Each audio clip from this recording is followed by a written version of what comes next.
31 दिसंबर की अंधेरी रात। मसूरी के उस सुनसान रास्ते पर कोहरा आज सफेद नहीं, बल्कि मटमैला और भारी था, जैसे किसी चिता से उठता हुआ धुआं हवा में जम गया हो। 31 दिसंबर की यह रात साल की सबसे लंबी और काली रात साबित होने वाली थी। समीर की कार की हेडलाइट्स अंधेरे को चीरने की नाकाम कोशिश कर रही थी।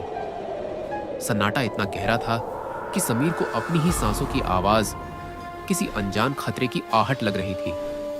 अचानक कार के भीतर का तापमान तेजी से गिरने लगा।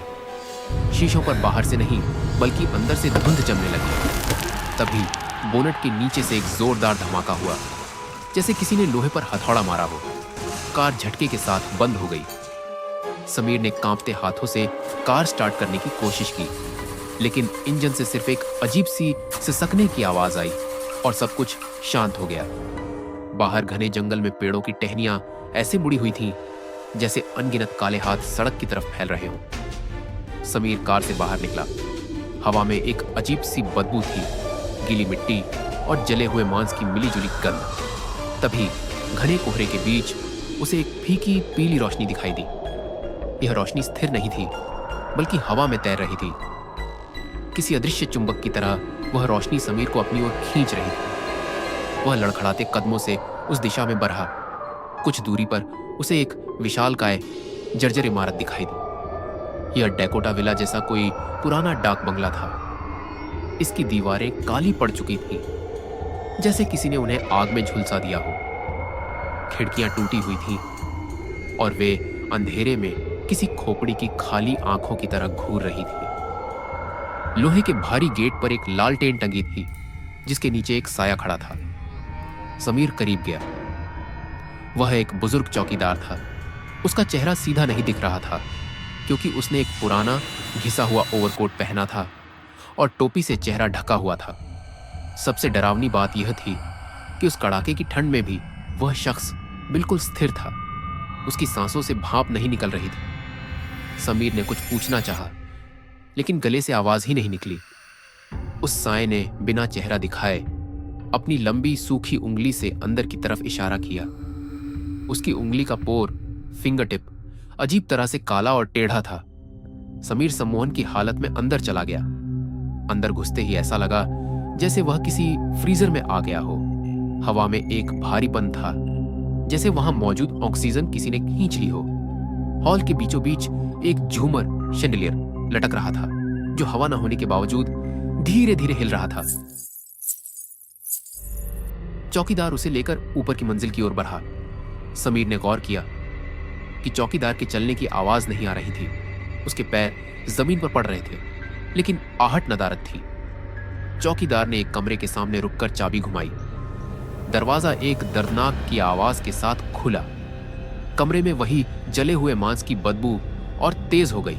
चौकीदार ने समीर की तरफ पहली बार चेहरा घुमाया। लालटेन की रोशनी में समीर ने जो देखा, उसका दिल एक पल के लिए रुक गया। चौकीदार की बाईं आंख के नीचे की चमड़ी पिघली हुई थी, जैसे मोमबत्ती का मोम पिघलकर गाल पर जम गया हो। उसने अपनी बेजान आंखों से समीर को देखा और भारी फटी हुई आवाज में सिर्फ एक शब्द फुसफुसाया, रुकना, और फिर अंधेरे गलियारे में विलीन हो गया। समीर ने दरवाजा बंद किया और उसे कुंडी लगा दी। उसका पूरा शरीर पसीने से भीग चुका था। घड़ी में रात के 11:30 बज रहे थे। वह पुरानी खाट पर बैठ गया। कमरे के कोने में रखा एक बड़ा आदमकद आईना मिरर उसे अजीब लग रहा था। जब भी वह आईने की तरफ देखता, उसे लगता कि उसके पीछे परछाई में कोई खड़ा है, लेकिन पीछे मुड़ने पर वहां कोई नहीं होता। अचानक ठीक 11:45 पर नीचे सन्नाटा टूट गया। पहले एक हल्की हंसी की आवाज आई, फिर पियानो की तेज और बेसुरी धुन। यह धुन सुरीली नहीं, बल्कि डरावनी थी, जैसे कोई पियानो को गुस्से में पीट रहा हो। समीर अपनी जगह पर जम गया। हंसी की आवाजें बढ़ने लगी, लेकिन ये हंसी इंसानों जैसी नहीं थी। दरवाजे के नीचे से धुआं अंदर आने लगा। समीर का दम घुटने लगा। एक अनजानी ताकत उसे कमरे से बाहर खींच रही थी। न चाहते हुए भी उसने दरवाजा खोला और रेंगते हुए रेलिंग तक पहुंचा। नीचे हॉल का नजारा देखकर उसकी रूह कांप गई। हॉल में रोशनी थी, लेकिन वह पीली नहीं, बल्कि खूनी लाल थी। वहां दर्जनों लोग थे, सूट और गाउन पहने हुए। वे नाच रहे थे, लेकिन वे सामान्य नहीं थे। उनके कपड़े फटे हुए थे और जिस्म से राख चढ़ रही थी। वे एक दूसरे को बाहों में जकड़े हुए थे, लेकिन उनके चेहरे नहीं थे। चेहरों की जगह सिर्फ काला जला हुआ मांस था। वे बिना संगीत के एक अजीब से लय में झटके खा खाकर नाच रहे थे। घड़ी की सुई 12 पर पहुंचने वाली थी। 11:59। समीर ने देखा कि मुख्य दरवाजे पर वही चौकीदार खड़ा था। अब उसका पूरा रूप बदल चुका था। उसका शरीर अंगारे की तरह दहक रहा था। वह अपनी जली हुई हथेलियों से लोहे के गर्म गेट को पीटे जा रहा था। और तभी घड़ी ने 12 बजाए। जैसे ही 12 बजे, हॉल का नजारा नरक में बदल गया। नाचते हुए साए अचानक रुक गए और एक साथ ऊपर समीर की तरफ देखने लगे। उनके जले हुए चेहरों पर जहां मोह होना चाहिए था, वहां अब एक गहरा काला गड्ढा खुल गया। एक साथ उन सबने चीखना शुरू किया। वह चीख इतनी तेज और रूह कंपाने वाली थी कि समीर के कानों के पर्दे फटने को तैयार थे। पूरा हॉल असली आग की लपटों में गिर गया। दीवारों से खून रिसने लगा। बचाओ, हम जल रहे हैं, हमें बाहर निकालो। हजारों आवाजें एक साथ गूंजने लगी। समीर ने देखा कि कुछ जले हुए हाथ सीढ़ियों पर रेंगते हुए उसकी तरफ बढ़ रहे थे। उनकी उंगलियां पिघलकर सीढ़ियों की लकड़ी में ढस रही थी। समीर अपनी जान बचाने के लिए वापस कमरे में भागा, लेकिन कमरे का दरवाजा जाम हो गया था। वह चिल्लाया, दरवाजे को पीटने लगा। पीछे से कदमों की आवाजें तेज हो गई। कोई उसके ठीक पीछे खड़ा था। एक ठंडी जली हुई सांस उसकी गर्दन पर महसूस हुई। एक हाथ उसके कंधे पर रखने ही वाला था कि समीर की आंखों के सामने अंधेरा छा गया।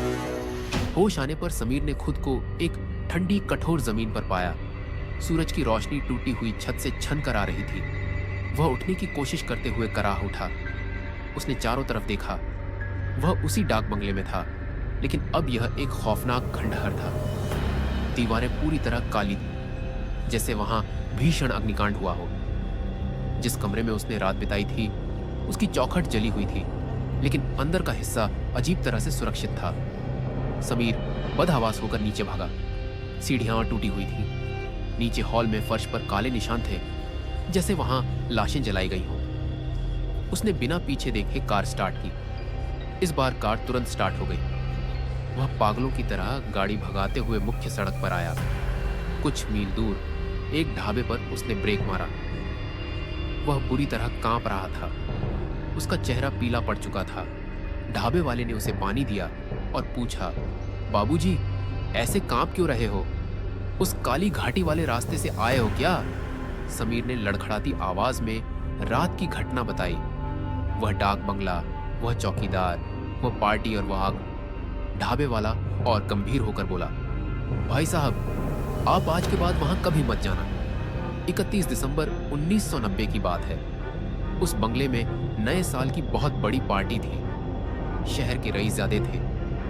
रात के 12 बजे किसी ने बाहर से दरवाजा लॉक कर दिया और बंगले में आग लगा दी।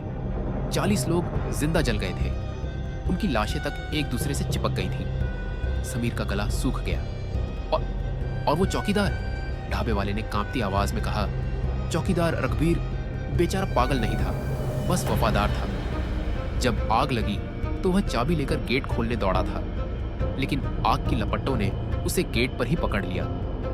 वह पूरी रात जलते हुए गेट को खोलने की कोशिश करता रहा ताकि लोगों को बचा सके।